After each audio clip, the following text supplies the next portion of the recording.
The US and UK are happy to talk about political prisoners abroad, but they've created a political prisoner of their own. At every stage, the law has been abused in order to victimize Julian. He has been silenced, he has been disappeared. The last time Julian was allowed to attend his own court hearing was in January 2021. Every time he's requested to be there in person, those requests have been denied. Julian did nothing wrong. He exposed war crimes committed by known individuals. Those who committed the war crimes or were responsible for those war crimes have not been held accountable. Julian is in prison because WikiLeaks is a publisher that specializes in the secrets that states keep the most hidden. Julian revealed war crimes by the US government, the world's superpower, in Iraq and Afghanistan, and the fact that it had normalized, institutionalized torture. And that superpower took revenge. The position of the UK right now is that it will extradite a publisher to the country that conspired to murder him. How can the UK government even contemplate the extradition of the man who the US was trying to assassinate? This assassination plot was as revenge for what WikiLeaks had published. The story has over 30 US intelligence officials, including very senior and named, going on record and saying that the US government was actively plotting to assassinate Julian inside the UK. This is incredible. This is a country plotting to assassinate a journalist because of what he has published. This is precisely what the UK government criticizes in other states. Conspiring to murder a journalist is wrong. It's wrong if Russia does it, and it's wrong if the United States does it too. But there's a lot of this story that we still don't know. How much did the UK government know? How far was the UK government willing to go along with the US government's plans under the CIA directorship of Mike Pompeo? These are questions that remain unanswered. The United States government is the only one that has committed crimes here. Julian has done nothing wrong. By prosecuting Julian for doing the right thing, they're also denying the existence and the validity of what he exposed. Because the United States is not a member of the International Criminal Court, the only accountability that exists is the exposure through WikiLeaks of the fact that these people were killed. So by prosecuting Julian, they're not just prosecuting Julian. They're putting the memory of all those people in prison, too. Line them all up. Hey, Roger.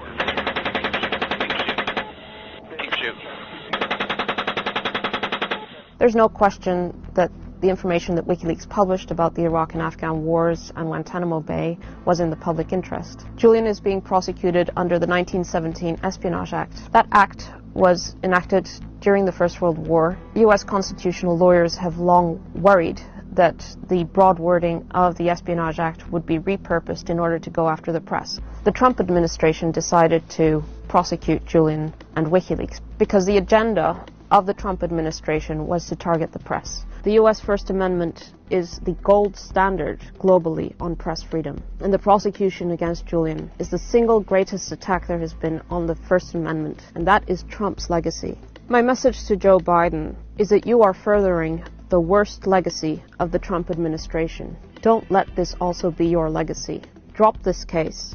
If you don't drop this case will be used by future administrations in order to silence dissent, in order to silence the press. This is the most serious attack on press freedom there has ever been. The United States government is saying that any person, anywhere, is bound by the US Espionage Act. This is a completely absurd and dangerous proposition. Julian is not a US citizen. He's an Australian citizen who was working as a journalist in the United Kingdom. He owes no allegiance to the US government. He received information from a source, Chelsea Manning, and he published it. That's all he did. And now the United States is threatening Julian with a life sentence, 175 years. It advances the absurd notion that a country can limit press freedom beyond its borders, that it can crack down on foreign journalists abroad.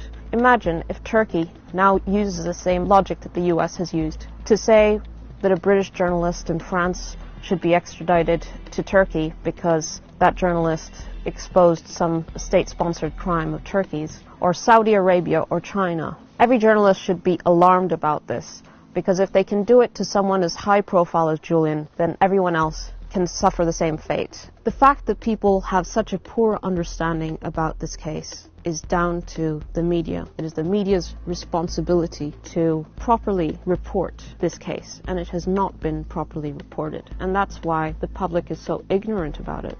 Now, why has the media reported so poorly about this case? Part of the reason is because Julian is a media critic.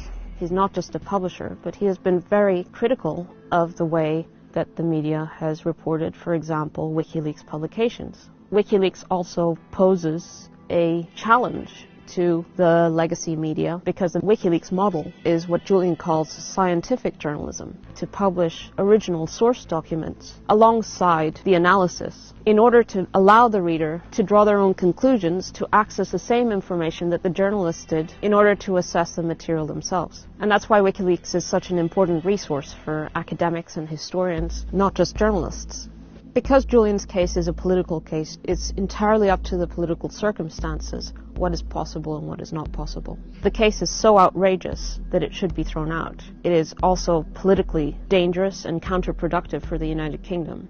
By prosecuting Julian, they lose their ability to claim the moral high ground. The fact the UK is now calling out war crimes in relation to the Ukraine, it follows that the UK should not extradite a publisher who put evidence of war crimes into the public domain. Since the 11th of April 2019, Julian has been inside Belmarsh High Security Prison, which is the harshest prison in the UK, known as Britain's Guantanamo Bay. He's been inside Belmarsh Prison day after day, week after week, month after month, year after year, in a small prison cell on his own for most of the day. His interactions are with prisoners, some of which are dangerous.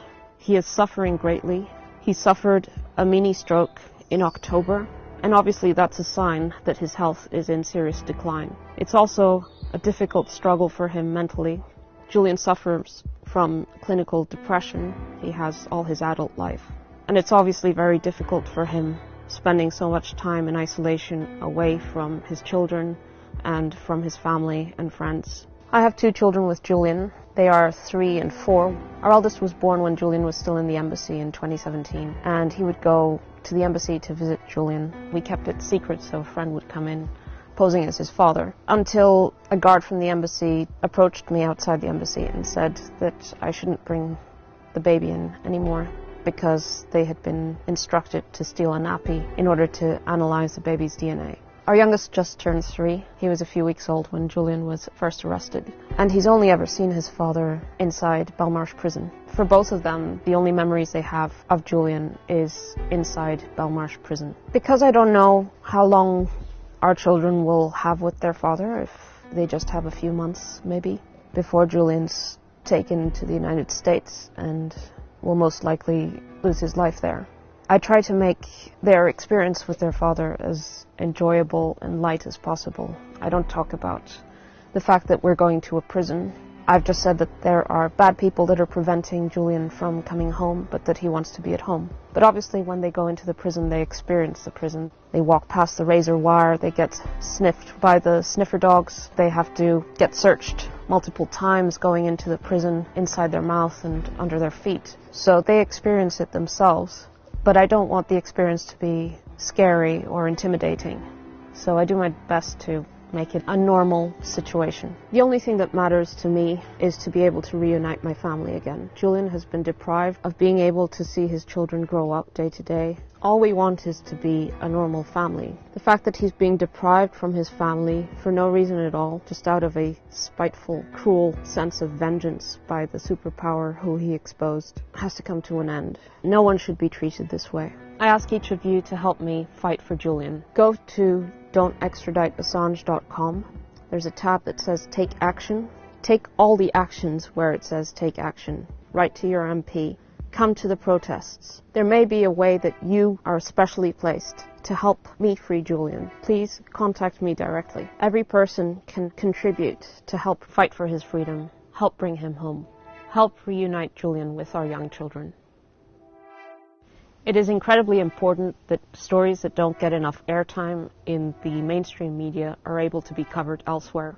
I encourage each person that can afford it to support independent journalists, independent media like Double Down News. So if you can, please support Double Down News on Patreon.